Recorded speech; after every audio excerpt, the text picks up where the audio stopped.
Hi, I'm Maria Meindl.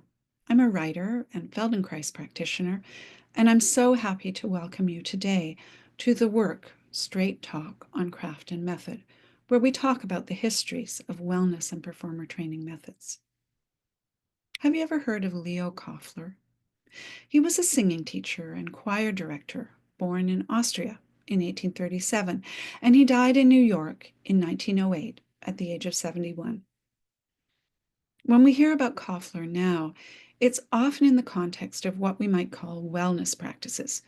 In the introduction to his book, Bone, Breath, and Gesture, for instance, Don Hanlon Johnson places Kofler as an early ancestor of today's somatics practices. The story goes that he cured himself of tuberculosis by singing. Johnson writes, quote, "He set upon a life's work of studying the nature of breath. He had healed himself and developed a method for teaching others how to free restrictions in the breath, which he described in his book, The Art of Breathing." End of quote. Not to dump on Johnson. He was just working with the information he had, and his book, published over 30 years ago, is the best introduction a lot of people have to Kofler and to many other practices. But I'd like to take a close look at that story. The Art of Breathing was published for the first time in 1887 and went into numerous editions. That book contains a short autobiographical sketch in which Kofler mentions TB. Actually, the book was called The Art of Breathing as the Basis of Tone Production, a book indispensable to singers, elocutionists, educators, lawyers, preachers, and to all others desirous of having a pleasant voice and good health. You can read it online. I'll put a link in the notes. Kofler was not alone in writing books with long titles. In those days, there were a lot of books which offered advice of one kind or another, and often they could be quite broad in scope. Please indulge me.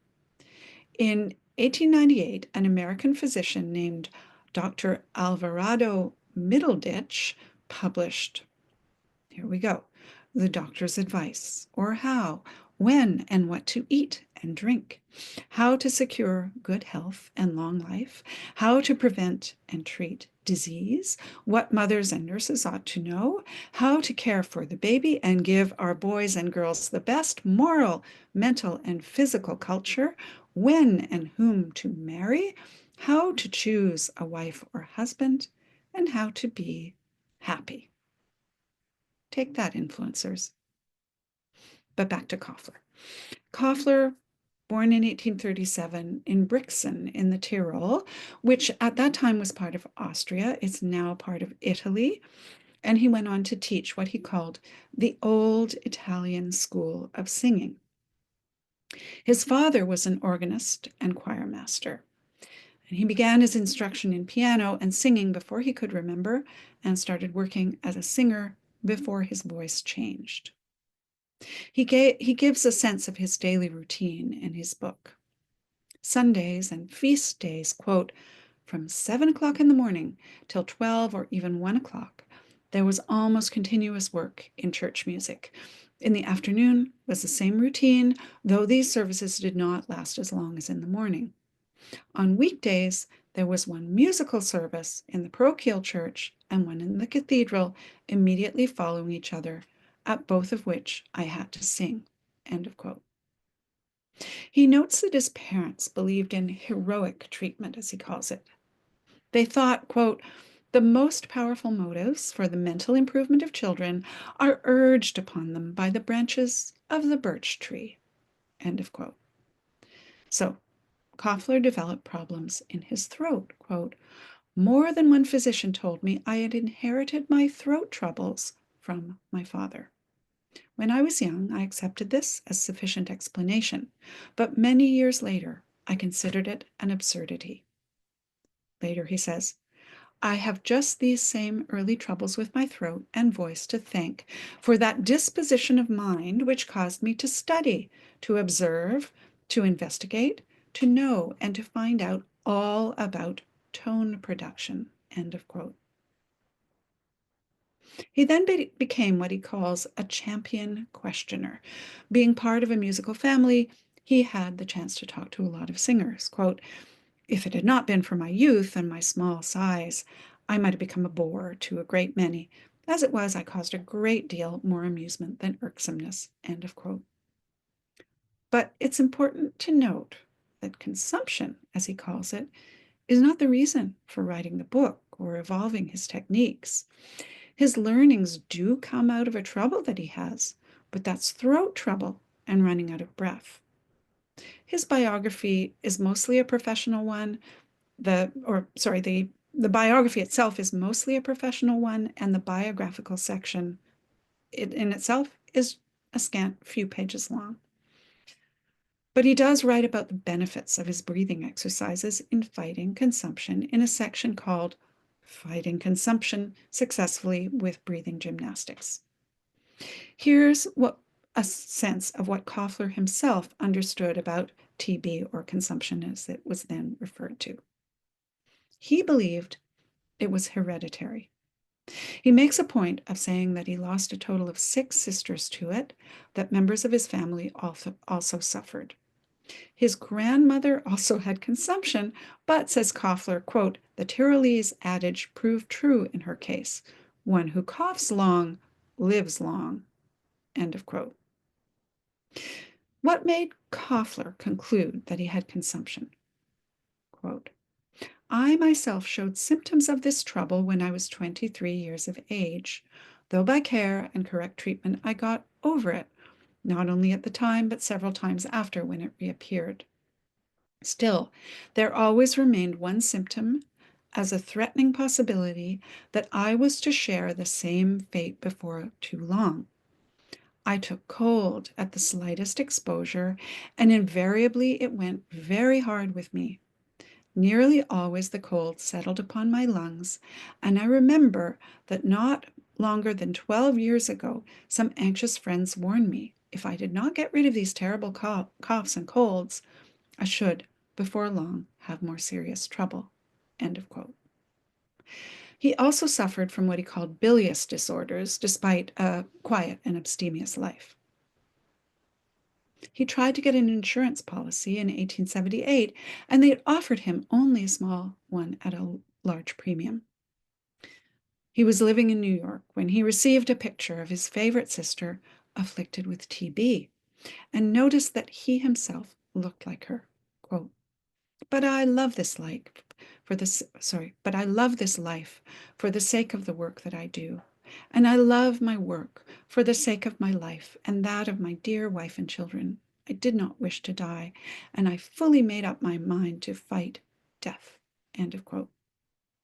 This is where he went to work consulting numerous books and working with medical experts.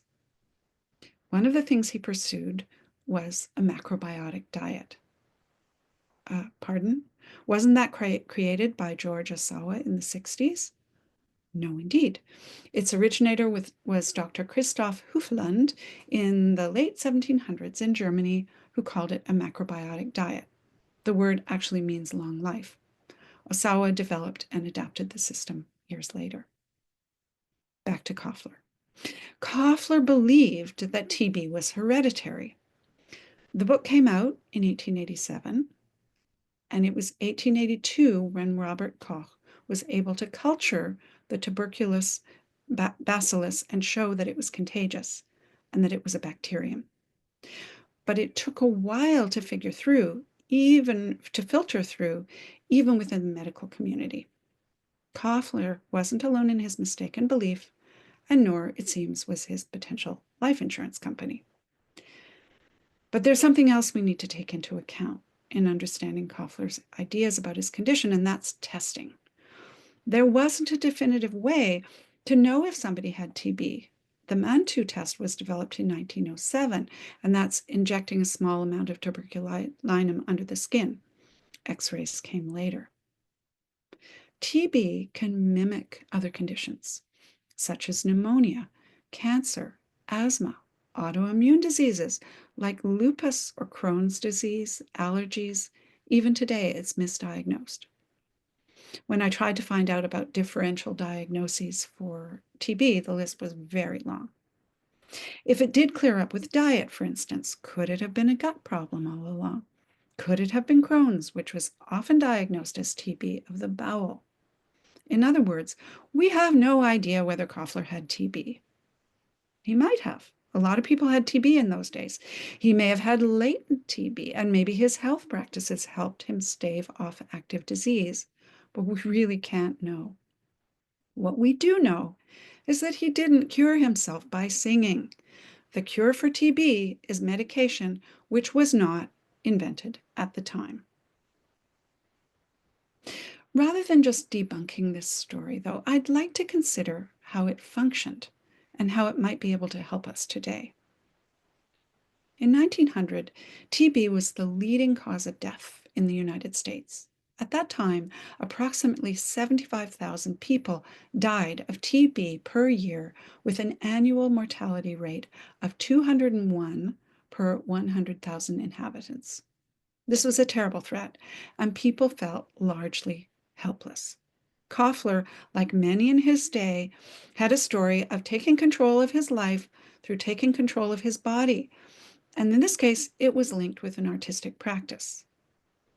That sort of a narrative is still with us too today, don't you think? What's interesting to me is that Kofler attributed so much to the lungs. He had lungs on the mind, as it were. Quote, as far as I was able to learn, I was right in concluding that the consumption of which my sisters died was a gradual wasting away of their vital powers on account of a disordered digestive system. How far pulmonary troubles were agents in their death, I was unable to ascertain. I began studying closely my past life in the minutest details. End of quote. He goes on, quote, the most important conclusion that I arrived at was this. The lungs are the most prominent and necessary agent in the human body, the source of the warmth and the purity of the blood. The lung power, if managed by a sensible and active engineer, is the best means of keeping the digestive organs in good working order. I take immense pleasure in stating that my determination to fight death was not formed in vain. I fought it successfully. Of course, no one of us knows when his time will be up, but I have good ground for believing that I shall never be a victim of consumption. Thanks to my breathing gymnastics, my constitution is capable of enduring not only continuous work, but overwork. At the age of 52, I'm stronger and healthier than ever before, and thus I hope my own life insurance, which my breathing exercises may prolong for a number of years, will enable me to make up for the small policy in the New York Life Insurance Company. End of quote. Thanks to his gymnastics, quote, men or women with stooping shoulders, sunken chests, and hollow cheeks can, in a few months, become straight, hold the shoulders back, and have round chests and healthy colors in their faces, end of quote. This brings me to the legacy of TB. I struggled with what word here to use here before settling on legacy, but I think if we take an unsentimental look at that time, there are things we can inherit. We've all just experienced a time, and we're still in it, when a lethal pulmonary virus ripped through our society. And at first, we didn't understand it. We didn't know how it spread, didn't know why one person got sicker than one other, didn't know why one person recovered more than another, didn't know, as we're seeing now, why one person has a lingering version of it. These questions are still around. And we came into contact with three words: monitor for symptoms. We can speculate that people in Kofler's day would be monitoring themselves for the symptoms of TB. That's this internal checkup might have been part of the texture of people's lives. And many, many books explaining the anatomy and function of the lungs in great detail resulted. The Wellcome Trust, where I found some of my sources, and the National Institute of Health Archives in the United States, and Google, showed up hundreds of manuals for doctors, but also many for lay people. which claimed to offer exercises, which they often called gymnastics, to cure or prevent TB. Sometimes they were linked with singing. Kofler was one of many, many people doing this. In fact, if in fact, such exercises were life insurance, the death toll might not have been as high, or maybe it might have been higher without them. There's so much we don't know, but we can say that lay people had the means at their disposal to learn about the functioning of their own respiratory systems in a way that we could learn from today. It's important to remember, though, that Kofler wasn't working against mainstream medicine. If anything, he was arguing for a rational, systematic, and scientific approach within an atmosphere of superstition, and he certainly wasn't working alone. He was part of a vibrant community and very much of his time. It's also important not to look back at this time with a kind of nostalgia for the good old days. Kofler had some great ideas about how to look after the lungs, but he also had ideas about men and women should behave, what a body should look like, who had talent and who didn't, what voices should be heard and what shouldn't. We can thank Kofler for his gymnastics and acknowledge that many of his ideas can and should be set aside. We can do better. This is just a snippet of the kinds of materials we get into in the work, Straight Talk on Craft and Method. By signing up for a paid subscription, you get to participate in monthly discussions, though you're welcome to access them as a podcast if you prefer. And I'm happy to support you in your own research. There's so much to discover. There's also a free tier, which includes shorter podcasts like this one, interviews with today's artists and practitioners, blog posts, and other sundry treats. I hope you'll join me.